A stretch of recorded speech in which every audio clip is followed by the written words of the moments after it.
como nace todo dentro de tu reino, como una pequeña semilla, pero que luego va germinando, creciendo, dando hojas y luego, Señor, trayendo el fruto que tú siempre has deseado. Queremos agradecerte por cada persona que a través de este ministerio llegó para conocer a tu Hijo Jesucristo, para encontrar en Él la vida, la salvación. Gracias por cada familia, por cada joven, por cada niño, por cada anciano que escuchó las buenas nuevas de salvación, que fue edificado. Te agradecemos por nuestro hermano Marlon, su familia, que se ha dedicado para atender esta obra. Te pedimos por el cuerpo de ancianos, que tú los bendigas, Señor, y les des siempre sabiduría y gracia para continuar, Señor, con este esfuerzo. Bendice a cada líder, lideresa, a los anfitriones que semana a semana abren la puerta de su hogar para que las buenas nuevas sean ahí anunciadas. Bendice a los supervisores, a los coordinadores de zonas, al diaconado, diaconisas, a las hermanas que trabajan en la iglesia infantil, los que trabajan con jóvenes, los miembros de grupos de alabanza, sonidistas, en general, Señor, a todos los que de una manera u otra ponen su talento para el servicio de tu obra. Por todo esto te agradecemos y también queremos hoy pedirte que puedas, Señor, enviar tu palabra, ya que es una de las razones que nos mueve para estar acá, escuchar ese mensaje de salvación. Te pedimos también a aquellos que aún no te conocen, alcánzales a través de esta palabra, añádeles a tu iglesia y que así, Señor, puedan ser de grande bendición en sus vidas el conocer las buenas nuevas. Mira aquellos que han enviado sus peticiones de oración. Oye, Señor, la súplica de cada uno y dales la respuesta que están solicitando. Sanidad en sus cuerpos. Por todo esto, Señor, te damos las gracias en el nombre de Jesús, nuestro Salvador. Amén. Vamos a abrir, hermanos, la palabra del Señor. En esta ocasión, en el Evangelio de Juan, busquemos el capítulo número 5.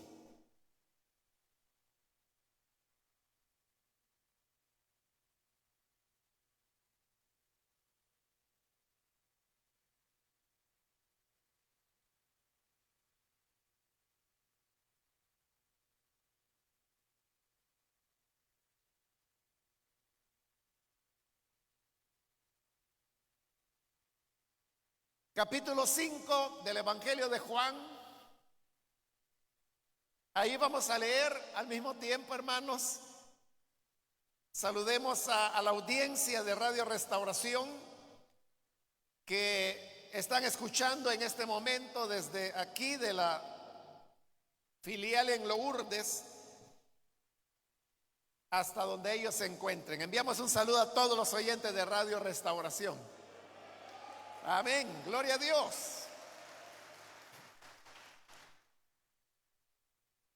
Muy bien, dice el Evangelio de Juan, capítulo 5, versículo 16 en adelante. Y por esta causa los judíos perseguían a Jesús y procuraban matarle, porque hacía estas cosas en el día de reposo. Y Jesús les respondió: mi Padre hasta ahora trabaja y yo trabajo. Por esto, los judíos aún más procuraban matarle, porque no solo quebrantaba el día de reposo, sino que también decía que Dios era su propio Padre, haciéndose igual a Dios. Solamente eso, hermanos, leemos. Por favor, pueden tomar sus asientos.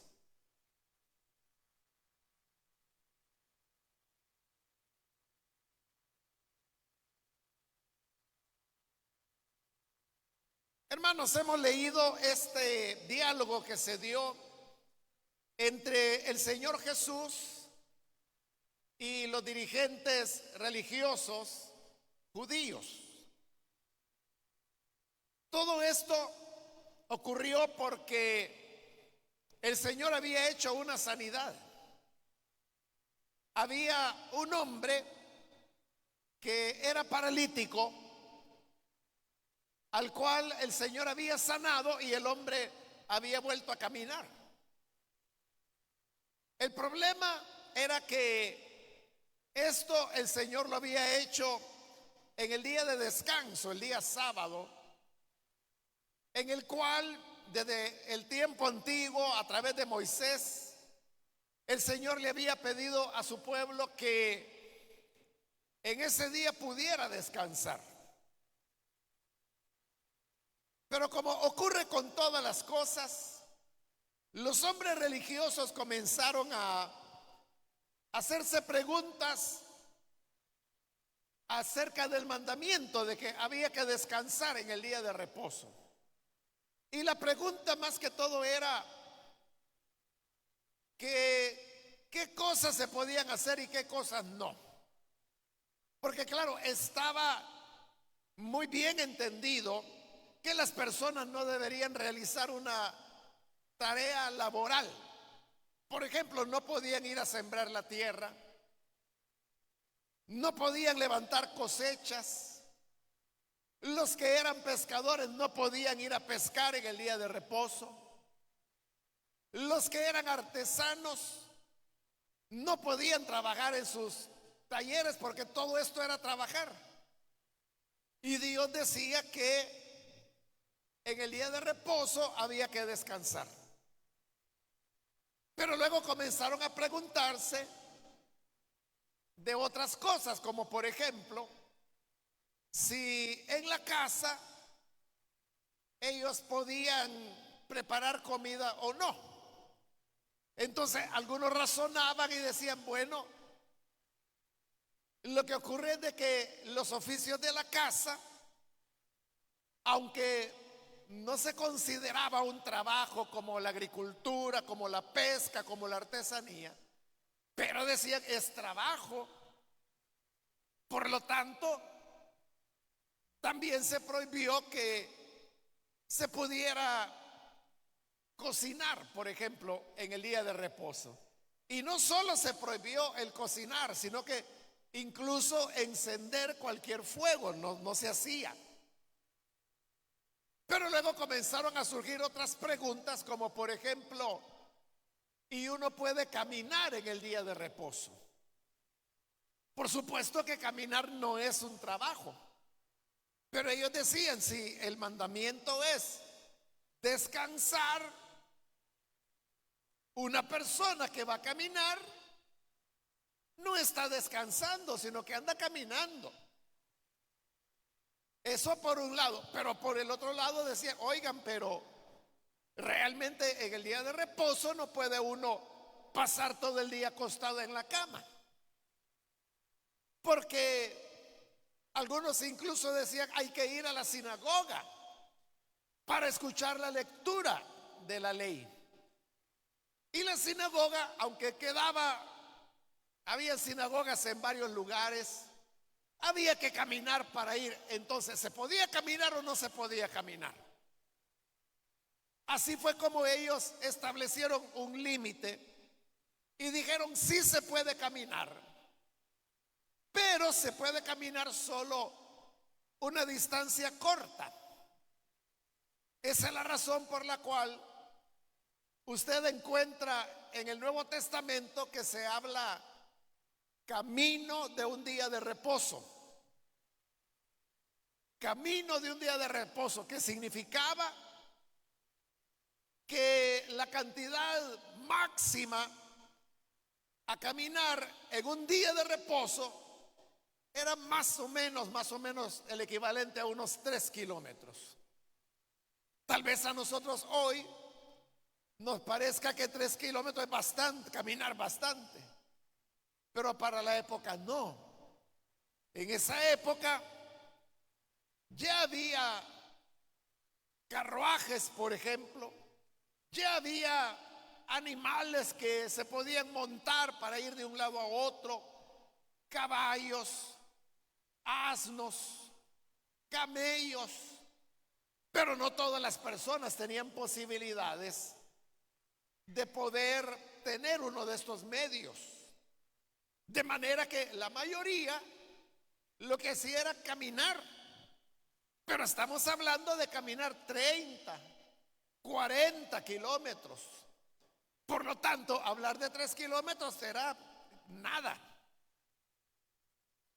Cuando en la Biblia habla de camino de un día de reposo, más o menos se está refiriendo a una distancia de unos 3 kilómetros. Bueno, así ellos se fueron haciendo preguntas. Y entre estas preguntas surgió el tema de los médicos. Ellos dijeron: bueno, el trabajo del médico es ayudar a los enfermos, pero si es un día sábado, el médico podría ayudar a una persona, por ejemplo, que tiene fiebre, que tiene un dolor agudo. ¿Puede el médico ayudarlo o no? Unos decían: sí, tiene que ayudar, porque si no, la persona podría agravarse, podría morir. Pero otros decían: no puede ayudar, porque ese es el trabajo del médico. Entonces, si el médico sigue ayudando a las personas en el día de reposo, está trabajando y por lo tanto está rompiendo el mandamiento de descansar. Así ellos llegaron a un acuerdo, y el acuerdo era que el médico podía ayudar en día de reposo, pero con una sola condición, y era que se tratara de un caso de vida o muerte. De vida o muerte, donde si el médico no ayudaba, había el riesgo de que la persona pudiera morir. Pero si no había el riesgo de muerte, el médico no debía trabajar.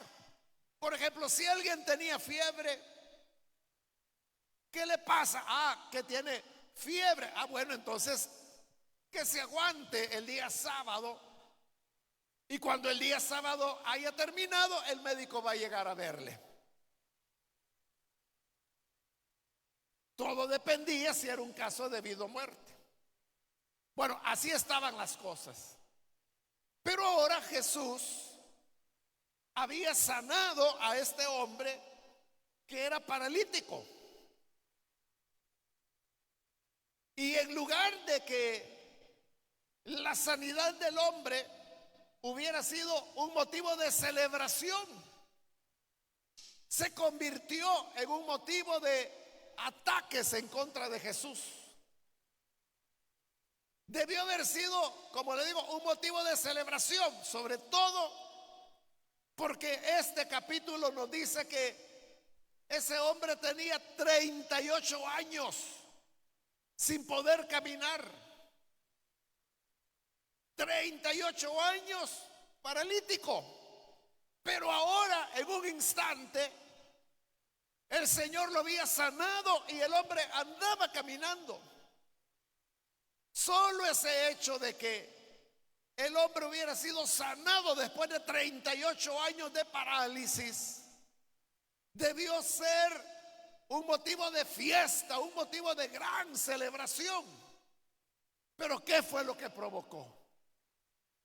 Ahí lo leímos en el versículo 16, cuando dice: por esta causa, es decir, por haber sanado al hombre, los judíos perseguían a Jesús y procuraban matarlo.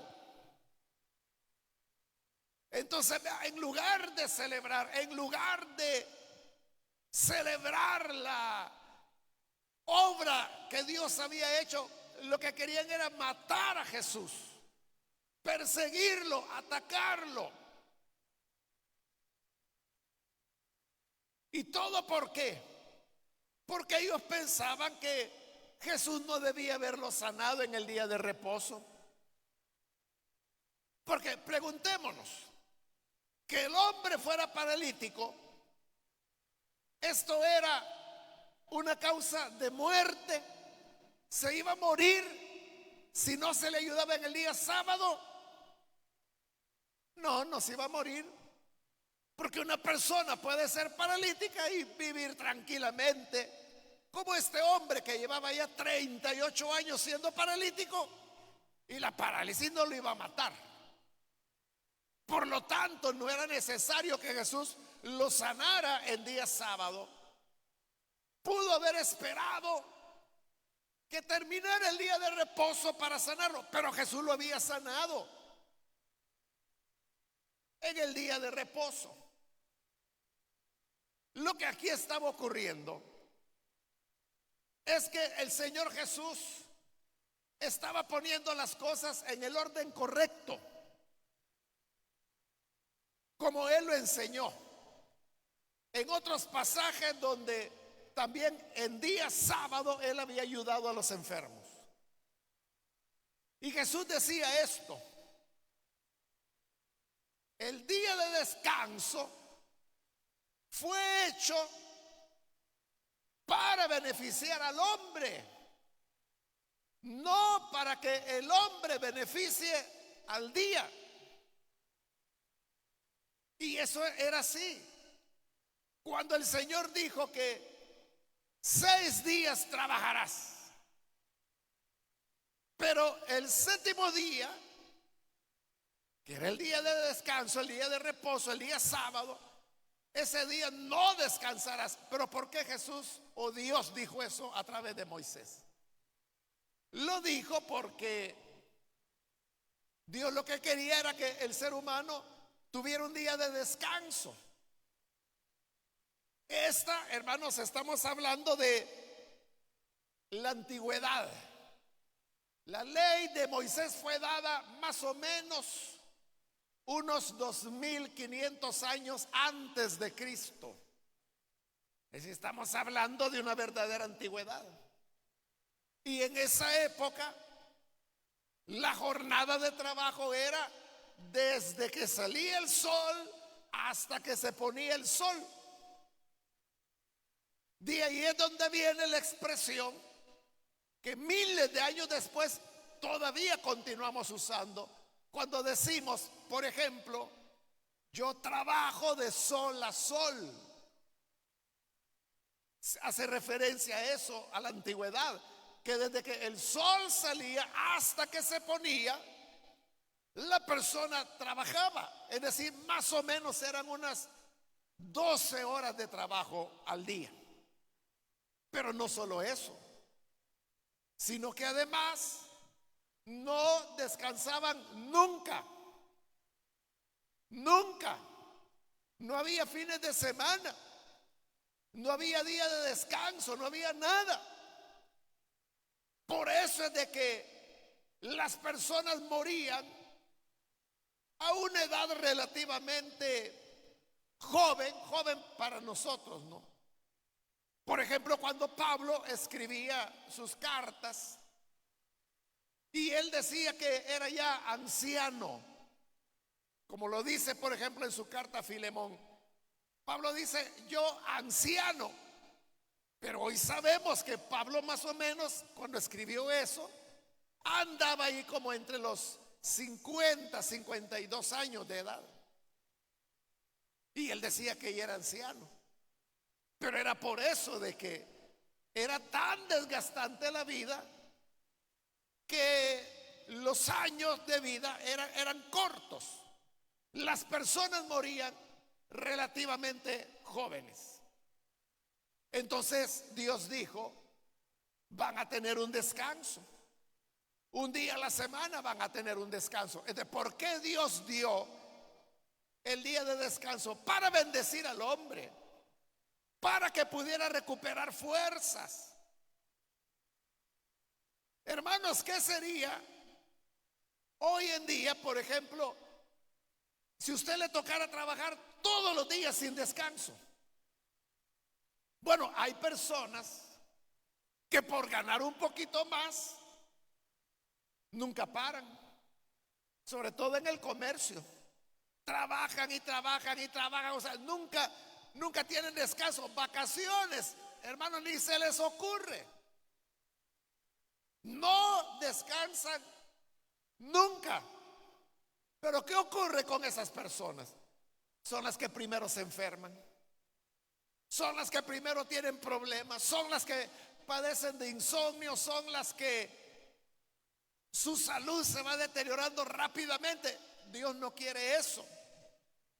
Por eso es que Él dijo: 6 días trabajarán, y el séptimo, que era el sábado, van a descansar. Entonces, a la pregunta de Jesús, no la pregunta, sino que la afirmación que Jesús dio: no fue hecho el hombre para bendecir o beneficiar el día sábado. El día sábado fue hecho para beneficio del hombre. Entonces, si el día de descanso es para beneficiar al hombre, ¿acaso no era beneficiar a este hombre que era paralítico al darle la sanidad? Claro que era un gran beneficio. Si él tenía 38 años de estar paralítico y ahora el Señor lo sana, ¿lo beneficiaba eso? Claro que sí. Entonces, si el día sábado fue hecho para beneficio del hombre, ¿qué impedía que Jesús beneficiara al paralítico? Esa era la respuesta de Jesús. Pero en esta ocasión Jesús dio otra respuesta. Cuando querían atacarlo e incluso matarlo, porque había beneficiado a un hombre en el día de reposo. Dice el versículo 17 que Jesús le respondió: mi Padre hasta ahora trabaja y yo trabajo. Esa fue la respuesta del Señor. Mi Padre hasta ahora trabaja y yo trabajo. Cuando Él dijo mi Padre, se estaba refiriendo a Dios el Padre. Aquí entramos, hermanos, en otro punto. Y era que en esto, o sea, los judíos eran muy religiosos. Bueno, son muy religiosos. Entonces ellos comenzaron a hacerse preguntas: si todos deben descansar en el día de reposo, ellos se preguntaban: ¿y será que Dios también descansa en el día sábado? ¿Será que Dios descansa en el día sábado? Y habían algunos judíos que decían: sí, hasta Dios descansa en el día sábado. Y para eso se basaban en el libro de Génesis, en el relato de la creación, donde dice que Dios En 6 días hizo la creación y en el séptimo día descansó. Ya ven, decía. La Biblia lo dice, que Dios descansa en el día sábado. Pero aquellos que pensaban que Dios trabajaba en el día sábado, también tenían sus razones para asegurar que Dios trabajaba en el sábado. ¿Cuáles eran estas razones? Todos los judíos estaban de acuerdo en que había cosas que solo Dios podía hacer. Por ejemplo, si nos preguntamos,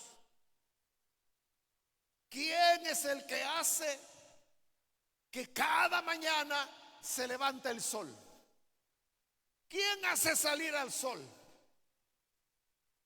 Entonces los judíos decían, Dios. Dios es quien hace salir el sol. ¿Y algún hombre puede hacer que salga el sol o que el sol no salga? No, ningún hombre puede hacer eso. Entonces tenían ese acuerdo. Solo Dios puede hacer que salga el sol.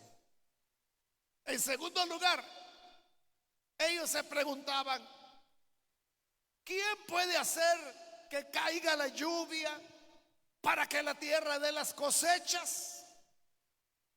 ¿Puede hacer eso el hombre? No, el hombre no lo puede hacer. Este año, hermanos, bueno, todos los que estamos acá lo sabemos, ¿no? Que estamos como en una especie de sequía. No está lloviendo como debería estar lloviendo ya para estas fechas. Ya estamos a más de la mitad del mes de julio. Esta ya debería ser época de lluvias todos los días, y lluvia intensa. Y usted sabe que son contadas las lluvias que ha habido este año. Por eso es que el calor ha sido más que excesivo. Pero ¿alguien puede hacer algo para cambiar eso? La respuesta es no. Solo Dios es el que puede enviar la lluvia y hacer que la tierra dé las cosechas. Pero habían otras cosas, como por ejemplo, ¿quién es el que puede dar la vida? ¿Quién da la vida y quién la quita? Es Dios solamente. El ser humano no puede crear la vida, es Dios quien la da. Otro elemento es que ellos decían, ¿quién puede responder la oración si no solamente Dios? Entonces vea, ya mencionamos varias cosas que solo Dios podía hacer. Que el sol saliera, dar la vida, enviar la lluvia.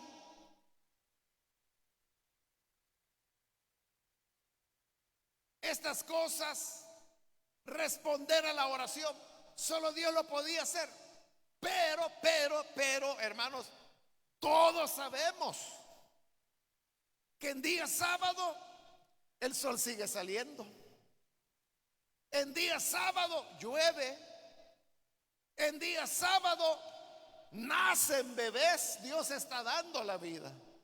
En día sábado Dios responde a las oraciones. ¿De qué significaba eso? Que Dios trabaja. Dios trabaja en día sábado porque hace lo que solo Él puede hacer. A eso es a lo que Jesús se refirió cuando Él le dijo, mi Padre hasta ahora trabaja. Porque si Él no trabajara en el día de reposo, el sol no saldría.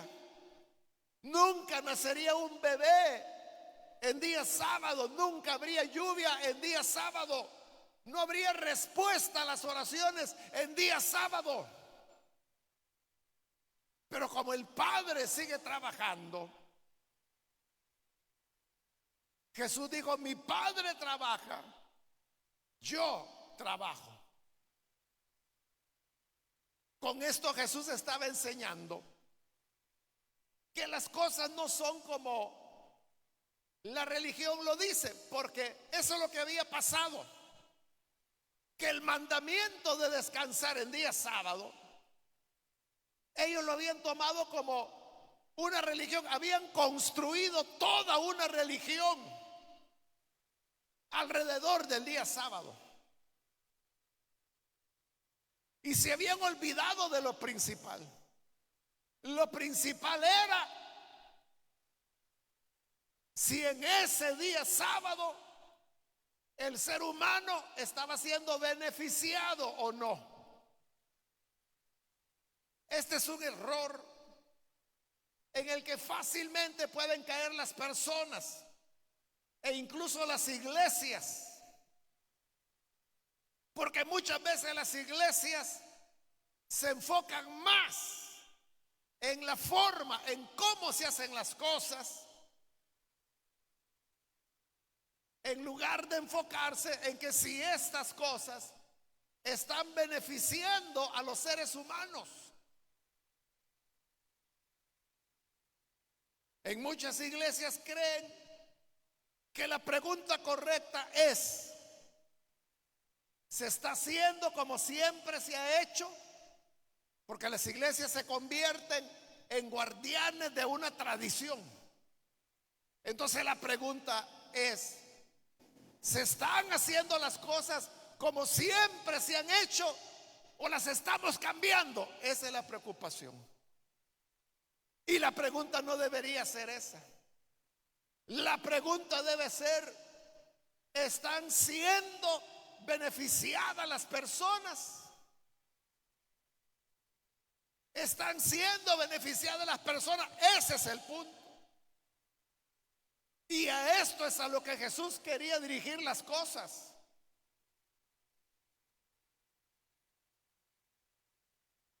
Él aceptaba que trabajaba, porque él dijo: mi padre trabaja, yo trabajo. Aceptaba que había trabajado. ¿Pero para qué había trabajado? Para beneficiar a un ser humano. Para aquel que tenía 38 años de parálisis, recibiera el beneficio de caminar. Ese era el punto.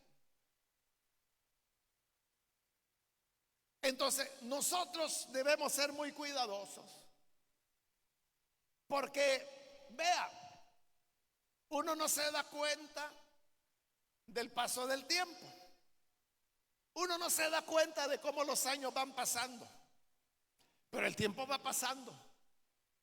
De lo que sucede es que antes de que nos demos por enterados, los años han pasado y uno se convirtió en un guardián de la tradición, no del beneficio del hombre. Ahí en la radio, hermanos, hay un canto que ya tiene varios años. No sé quién lo canta. Tampoco sé cómo se llama el canto, pero al decirle la letra, a lo mejor usted lo va a identificar. Es un canto que cuenta una historia y que dice que una prostituta un día decidió ir a la iglesia, pero ella, ignorantemente, porque como era una prostituta, no sabía cómo son los evangélicos. Entonces fue a la iglesia como ella andaba todo el tiempo, con una falda corta, con una blusa muy escotada. Y cuando llegó a la puerta de la iglesia, ahí había una persona. El canto no dice si era hombre o mujer, si era un diácono de esos que tienen 20 años de servicio o una diaconisa que tienen toda la vida de ser diaconisas de la iglesia. Pero el asunto es que esta persona le dijo: alto, tú no puedes entrar vestida de esa manera. Entonces la prostituta se dio la vuelta y se fue llorando porque no la dejaron entrar en la iglesia y se fue sin Jesús. Entonces el canto comienza a preguntar: ¿dónde está el amor? ¿A dónde está el amor? Ese amor que Jesús mostró. Dice el canto: no lo veo dentro de las iglesias. Ahí tiene usted un ejemplo. Ahí tiene un ejemplo de cómo la tradición, y en este caso una tradición evangélica, le cierra la puerta a una persona que necesitaba el perdón, necesitaba encontrarse con el Señor. ¿Cómo llegó usted, hermano o hermana, la primera vez que fue a una iglesia evangélica? ¿Cómo llegó? Quizás igual, ¿verdad? Que la historia de la mujer de esta canción, a usted lo agarraron: véngase, vámonos para la iglesia. Vamos pues, y usted ni cuenta se dio que andaba en bermudas o en chores, como decimos, ¿no? Quizás vino en sandalias, pero nadie lo detuvo, porque la palabra del Señor dice: vengan a mí como están. Así llegamos.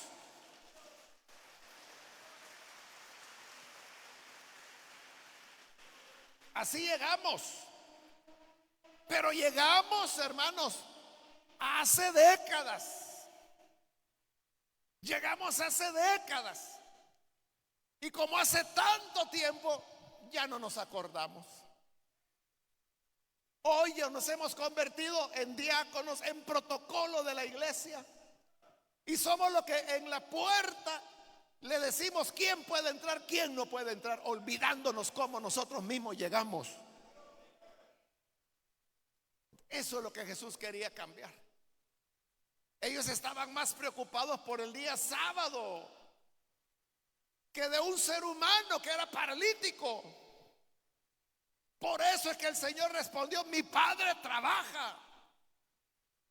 Jesús era de la idea que Dios trabaja en el día sábado, porque el sábado sale el sol, el sábado nacen bebés, el sábado cae la lluvia, el sábado Él responde a las oraciones. Dios trabaja en sábado. Por lo tanto, digo el Señor: yo trabajo. ¿Y por qué Dios trabaja en sábado? ¿Porque va a ganar extra? ¿Porque va a tener mayores ingresos? No.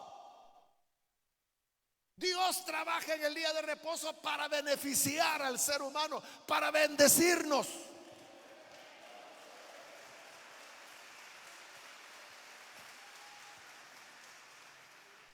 Porque vea, las cosas que hemos mencionado, ¿a quién benefician? ¿A Dios o al hombre? Cuando el sol se levanta, ¿eso a quién beneficia? ¿Beneficia a Dios o nos beneficia a nosotros?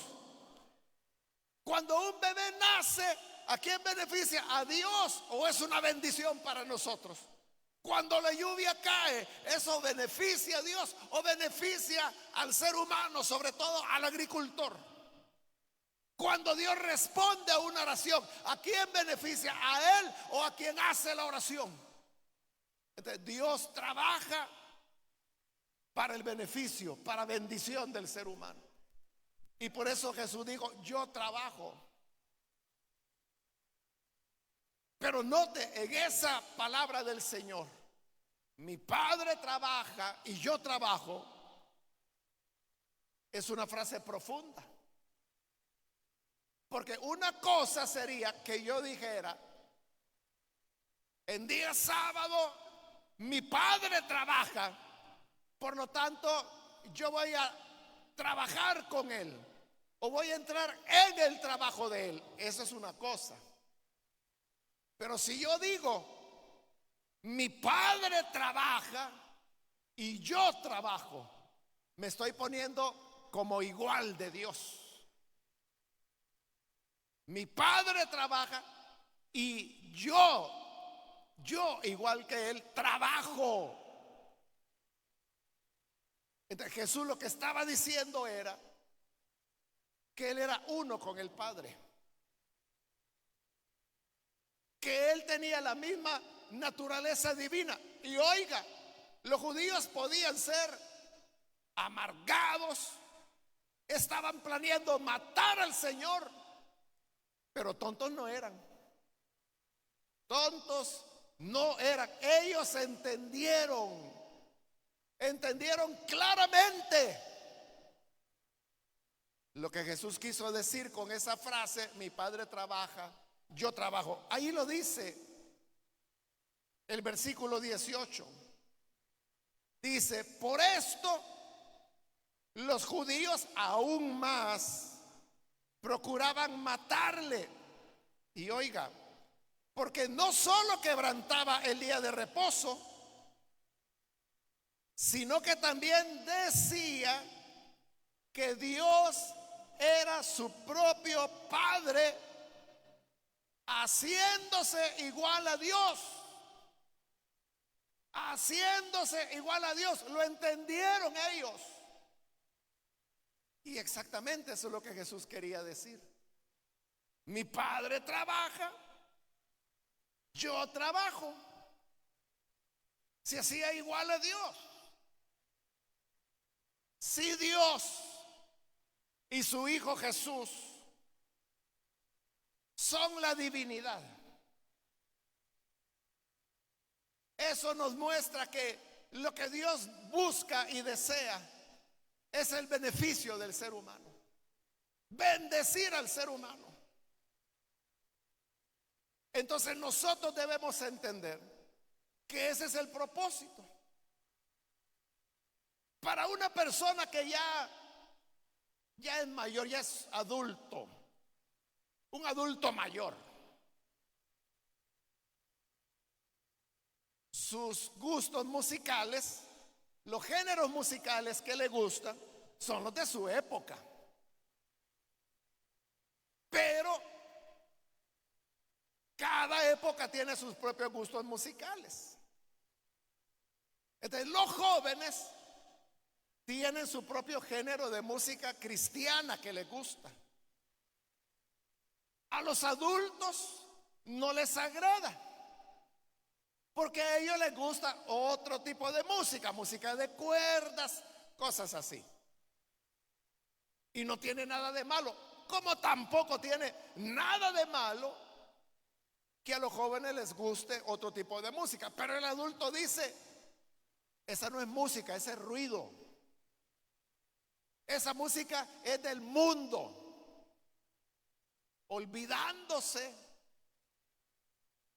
que cuando ellos, estos adultos, cuando ellos eran jóvenes, lo mismo decían los mayores de esa época. ¿Sabe, hermano? Yo llegué por la misericordia del Señor al Evangelio en el año de 1975. Estamos hablando de la mitad de la década de los 70. Y en esa época la música de los jóvenes era Generación de Jesús, por ejemplo. Pero en esa época, hermano, los señores de las iglesias se arrancaban los cabellos porque decían: esa música es mundana. Ese es igual que el rock que el mundo tiene. Hermano, y hoy Generación de Jesús usted la puede oír en la lista del recuerdo. Ahí donde se oye alabanzas como Maranata, Maranata, ya viene el Señor, por ejemplo. Ese es de la Generación de Jesús. Entonces, estas personas que crecieron en el Evangelio con esa música, hoy critican a los jóvenes de hoy como a ellos los criticaban los señores de aquella época, porque oían música que hoy está en la lista del recuerdo. cuando apareció la música de Marino. Yo me acuerdo que había hermanos que decían: ¡qué barbaridad! Si esas son cumbias, decían. Cuando Marino sacó las alabanzas, no, que aleluya. No, decía la gente, esa es cumbia, eso no es música cristiana. Y ahora que es Marino, la lista del recuerdo también. Y ahí está la gente diciéndome que póngame esta, que póngame la otra. Lo mismo será con la música de hoy. El tiempo va pasando, se va normalizando. No sé si recordará ahí por los años 90, cuando salió este grupo que en esa época era juvenil, el grupo Rojo. Igual los adultos se arrancaron los cabellos. Y ahora en las iglesias se canta: Dios manda lluvia.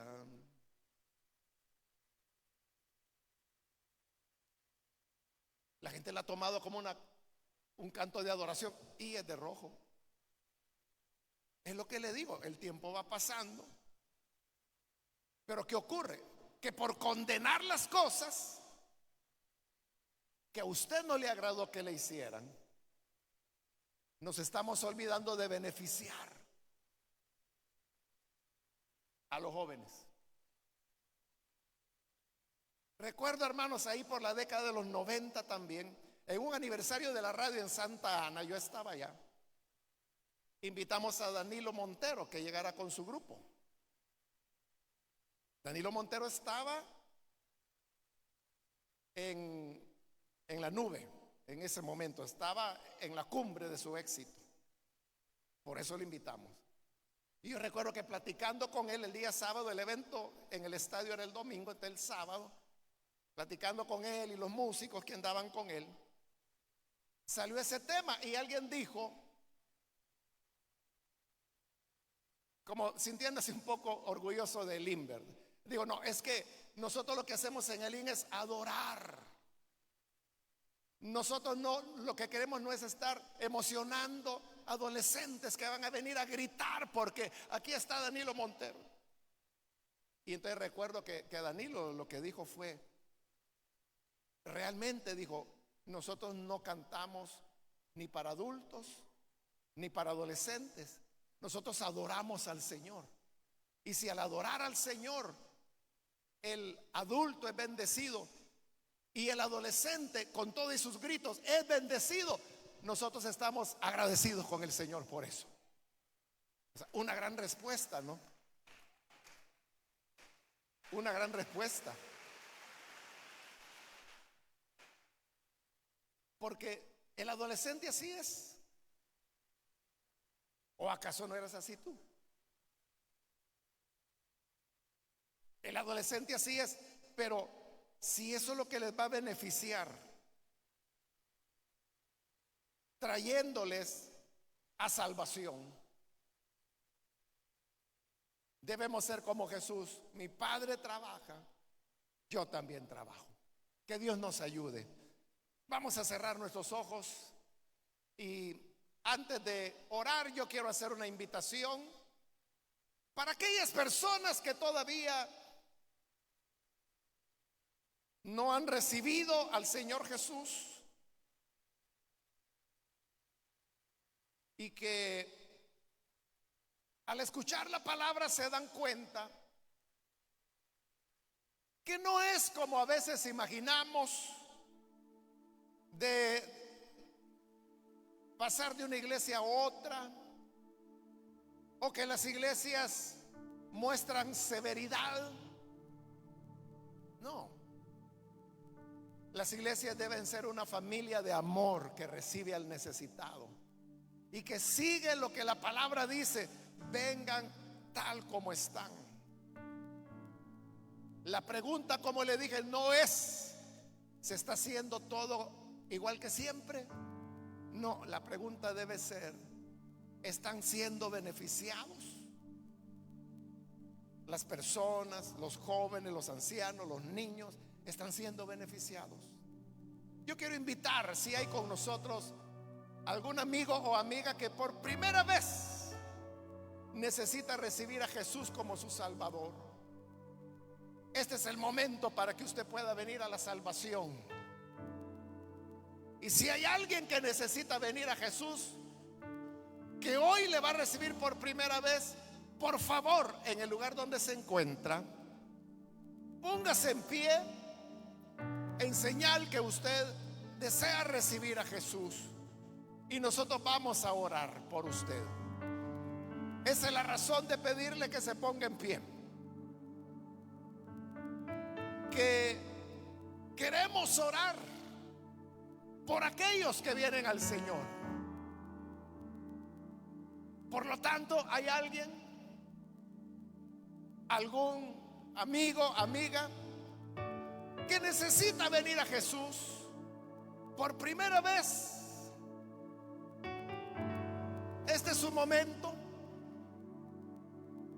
¿Hay alguien que lo hace?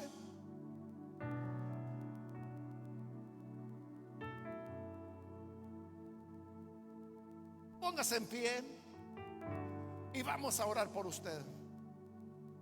También yo quiero invitar, si hay algún hermano que se ha alejado del Señor, mas hoy necesita reconciliarse, hoy usted puede hacerlo para reconciliarse. De igual manera, solamente póngase en pie y oraremos por usted. Cualquier amigo, amiga que necesita reconciliarse, póngase en pie y vamos a orar.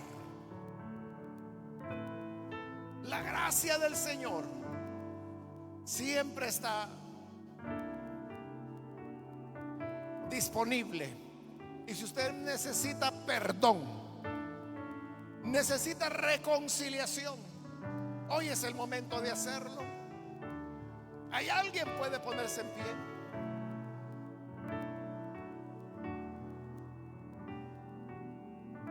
Debo terminar ya por causa del tiempo, pero hago la última llamada y luego oramos. Aprovechela si necesita venir al Señor. Si hay alguien que viene a Jesús por primera vez o necesita reconciliarse, póngase en pie y vamos a orar.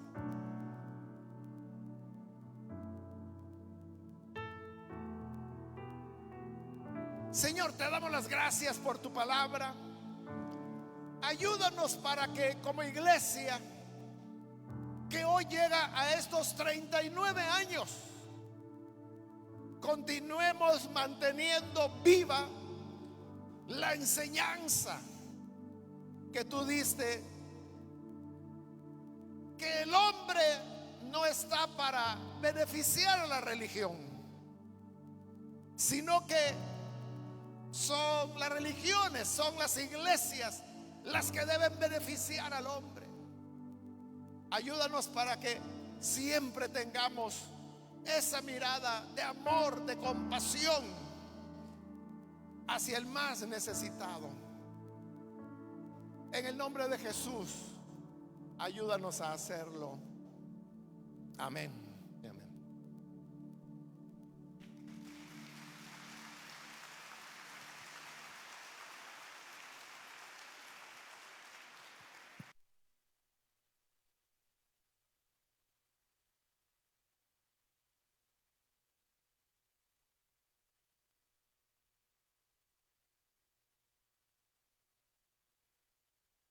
La historia tiene un comienzo, un instante en el tiempo donde una semilla fue plantada con temor, pero sobre todo con mucha fe. Mirar atrás es descubrir las huellas de Dios en cada paso que hemos dado, recordar las oraciones de madrugada, las lágrimas que se convirtieron en milagros y las vidas que encontraron un refugio cuando más lo necesitaban. No ha sido por nuestras fuerzas, ha sido por su gracia que nos ha sostenido día tras día, año tras año. Ha sido el amor que sana los corazones rotos, la fe que mueve las montañas más altas y la esperanza inquebrantable de saber que lo mejor de Dios aún está por venir. 39 años de amor, fe y esperanza.